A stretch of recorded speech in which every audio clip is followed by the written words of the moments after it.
माना कि है अंधेर बहुत और चारों ओर नाकामी है। माना कि है अंधेर बहुत और चारों ओर नाकामी है। माना कि थक के टूट रहे और सफर अभी दूरगामी है। जीवन के आपाधापी में जीने का ठिकाना छूट गया। माना कि थक गए सपनों का नींदों में आना छूट गया। माना कि हिम्मत टूट रही आंखों में निराशा छाई है। माना कि हिम्मत टूट रही आंखों में निराशा छाई है। माना कि चांद पे ग्रहण है रातों में अभी गहराई है। पर कृष्ण ने साफ कहा है कि श्री कृष्ण ने साफ कहा है कि बस कर्म तुम्हारा कल होगा और कर्म में अगर सच्चाई है तो कर्म कहानी सफल होगा। हर एक संकट का हल होगा वो आज नहीं तो कल होगा। नमस्ते मेरे प्यारे साथियों, मैं आपकी प्यारी बहन कोमल स्वागत करती हूँ आप सभी का हमारे आज के इस वीडियो में। देखिए आज के वीडियो में मैं आप लोगों के लिए एक ऐसा टाइम टेबल बताने वाली हूँ और जिसकी मदद से आप भी टॉपर बन जाओगे। अब देखो अगर आप ये सोच रहे हो ना कि हाँ दीदी जो ऐसे दीदी क्या करेंगी, ऐसे कोई एक बॉक्स खींच देंगी और उसमें यहाँ लिख देंगी टाइम टेबल फॉर टॉपर, यहाँ लिख देंगी टाइम टेबल फॉर टॉपर और इसके बाद इसमें टाइमिंग लिख देंगी सुबह के 6 बजे और उसके बाद 7 बजे, 6 बजे से 8 बजे तक और इसके बाद 10 बजे से 12 बजे तक और इसके बाद 2 बजे से 4 बजे तक, ऐसे ऐसे करके फिर इसके बाद 6 बजे से ये 2 बजे ऐसे रहेगा। हाँ, इसके बाद 6 बजे से 8 बजे तक, फिर 10 बजे से लेके 12 बजे तक दीदी ऐसा करके कुछ लिख देंगी। यहाँ हमें सब्जेक्ट पढ़ने के लिए बता देंगी और बिल्कुल इसी को फॉलो करके हम टॉपर बन जाएंगे।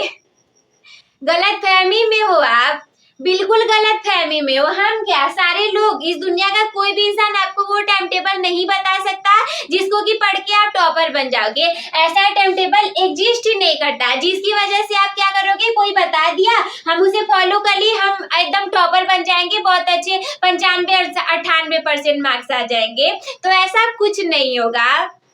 अब आप कहोगे नहीं दीदी आप तो आज की वीडियो में हमें the best time table for student के लिए ही बताने वाली हो।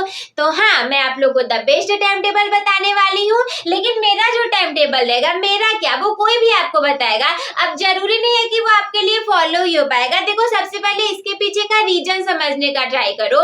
रीजन आप यहाँ से समझ पाओगे कि सारे बच्चे अलग अलग हैं, सबका घर अलग अलग है, सबके घर के काम अलग अलग हैं। और क्या है, सपोज दैट हमने बोल दिया कि सुबह 6 बजे से 8 बजे तक आपको हिंदी विषय को पढ़ना है। हो सकता है कि 4-5 बच्चों के लिए ये सही भी हो जाएगा, लेकिन आने वाले समय में, आने वाले क्या मतलब ऐसा न हो जाए कि 6 बजे से 8 बजे तक हिंदी पढ़ना है ना, लेकिन मान लो 4-5 बच्चों के लिए ये टाइम टेबल सही है, लेकिन क्या पता कोई लड़की ऐसी होगी जिसको बहुत मजबूरी में 6 से 8 बजे तक खाना बनाना पड़ जाता होगा। कुछ लड़के ऐसे होंगे जिन्हें अपना गाय गोरू भैंस लगाना पड़ जाता होगा सुबह सुबह। कुछ ऐसे होते होंगे जिनको बकरी चराना पड़ जाता होगा। कुछ बच्चे ऐसे होंगे जिन्हें सुबह सुबह ट्यूशन पढ़ाना या फिर कुछ काम करना पड़ जाता होगा। तो अब आप ही बताओ हमें, क्या कोई ऐसा टाइम टेबल दे सकता है जो कि आपके लिए का सारे बच्चों के लिए सही हो? देखो नहीं हो सकता, क्योंकि सारे बच्चे अलग अलग है, घर सबका अलग अलग है, काम सबके अलग अलग है, स्कूल की टाइमिंग अलग अलग है, छुट्टी की टाइमिंग अलग अलग है। कुछ बच्चे कोचिंग पढ़ते होंगे, कुछ नहीं पढ़ते होंगे, वो टाइम अलग हो जाएगी। कोई सेल्फ स्टडी 2 घंटे करता होगा, कोई 4 घंटे करता होगा, वो अलग हो जाएगी। तो बिल्कुल इस भ्रम में तो रहना है नहीं कि कोई ऐसा टाइम टेबल आपको बता देगा जिसकी वजह से आपके बहुत अच्छे नंबर आ जाएंगे। लेकिन हम मोटी मोटा एक मतलब मान करके ऐसा सोच करके चलेंगे कि शायद ये सही हो जाए। बट देखो पहले ही बता दे रही हूँ, कोई ऐसा बताने वाला आपको है नहीं जो कि एकदम सही हो जाए ना। फिर भी हम लगभग मान करके केवल चलेंगे। जैसे सपोज दैट स्कूल की टाइमिंग आपकी सुबह 8 बजे से लेकर के 2 बजे तक हम मान करके चल रहे हैं। देखो इसके पहले क्या होगा, हो सकता है कि सुबह आप 5 बजे 6 बजे उठते होगे और फिर नहा धो करके फ्रेश होते होते तैयार होते होगे। 8 बजे से स्कूल है तो 7:30 बजे या 7 बजे आपको घर से निकलना पड़ता होगा। आप स्कूल चले जाओगे, 2 बजे तक तो आप स्कूल में ही रहोगे। ये देखो इतना से इतना बजे तक आप रहोगे अपने स्कूल या कॉलेज में, ठीक है।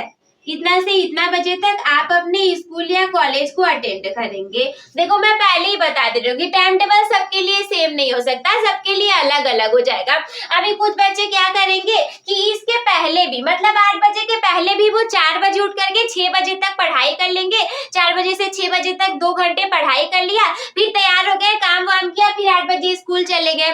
लेकिन कुछ बच्चे होंगे जो रात को 12 बजे तक पढ़ेंगे, तो सुबह तो वो उठ ही नहीं पाएंगे। सुबह वो केवल 7 बजे उठेंगे, तैयार होकर के फ्रेश होकर खाना वाना खा करके स्कूल चले जाएंगे। तो देखो अभी से बच्चों की कैटेगरी बदल गई, पर अब मोटी मोटा पैमाना ऐसे लेकर के चल रहा है। सपोज दैट 8 बजे से 2 बजे तक आप स्कूल और कॉलेज में थे।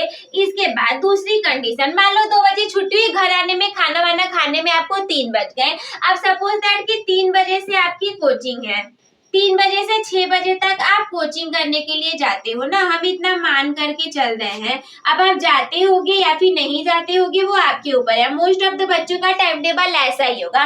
और ये भी हो सकता है कि 4 बजे से 7 बजे तक हो, 4 से 6:30 बजे तक हो, तो हमें नहीं पता कि इसकी टाइमिंग कहाँ तक होगी। और अगर आप कोचिंग ट्यूशन नहीं जाते हो तो फिर तो आप इसमें हो सकता है खाली रहते होगे या फिर कोई और काम रहता होगा। ये आपको मान लीजिए कोचिंग की या फिर ये आपके ट्यूशन की काम हो जाएगी ना। ठीक है, ये टाइमिंग आपके इसकी हो गई। इसके बाद देखो तीसरी कंडीशन ये आ जाएगी कि 6 बजे हमारी वहां से छुट्टी हुई, घर आने में आपको सपोज दैट घर आने में 7 बज गए। अब आप क्या करोगे, अब आप थोड़ा सा आराम करोगे, दिन भर के थके हारे टीवी उवी देखोगे, खाना खाओगे, कुछ सीरियल वीरियल देखते होगे, ऐसा तो वैसे ऐसा करिएगा मत, बट हाँ अगर आप देखते होगे तो आप वो करोगे। ये सब करते करते खाना वाना खाते होते 8 से 9 तो बज ही जाएंगे। अब आप क्या करोगे, हो सकता है कि रात को 9 बजे के लिए आप पढ़ने के लिए बैठो, रात को 9 बजे के लिए आप पढ़ने के लिए बैठो, और हो सकता है 10 बजे तक 1 घंटे के लिए आप इस पे पढ़ाई करने के लिए चले जाओगे। 9 से 10 बजे तक हो सकता है ये टाइमिंग आपके सेल्फ स्टडी की होगी। और ये सेल्फ स्टडी क्या, इसमें 9 से 10 बजे तक आप केवल अपने स्कूल और कोचिंग में जो होमवर्क मिलेंगे उसे कंप्लीट करेंगे, कोई सेल्फ स्टडी नहीं होगी, केवल होमवर्क को कंप्लीट करेंगे आप,